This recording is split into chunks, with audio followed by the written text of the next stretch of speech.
In a creative move by anti-coup protesters in Yangon, many pretend that their cars have broken down in the city center.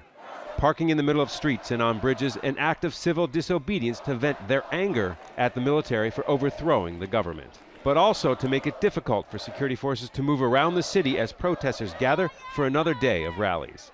Calls for the Broken Down Car campaign came soon after the internet blackout was lifted at 9 a.m. local time, the third straight nighttime blackout. The campaign called off late morning to make way for this.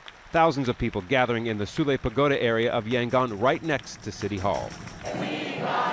The protest was announced late Tuesday after the junta spokesman said that the military did not stage a coup when it overthrew the civilian government led by Aung San Suu Kyi.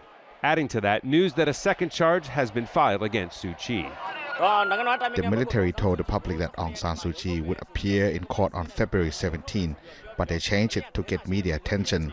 We assume that the military has done this on purpose, so they can file one more charge against her.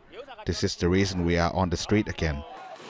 And those on the streets on Tuesday in the southern township of Myanmar faced rubber bullets and tear gas fired by security forces. The protesters gathered to call for the release of a detained school principal who had been taking part in the civil disobedience movement. Since the coup on February 1st, hundreds of people have been arrested. Back in Yangon, the punk rock band Rebel Riot does more than just play music. It also fronts the organization Food, Not Bombs, delivering hundreds of food boxes each week to those in need. They've been busy since the coup. Myanmar people are in trouble. The economy is descending into darkness. People cannot sleep at night, can't even eat, and are getting threatened. But there are people across generations, older and younger, who have no fear now. That is why we have to oppose the junta. And more people are showing up to show that growing opposition.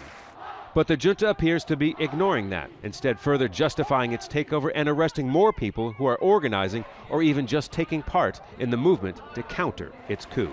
Scott Heidler, Al Jazeera.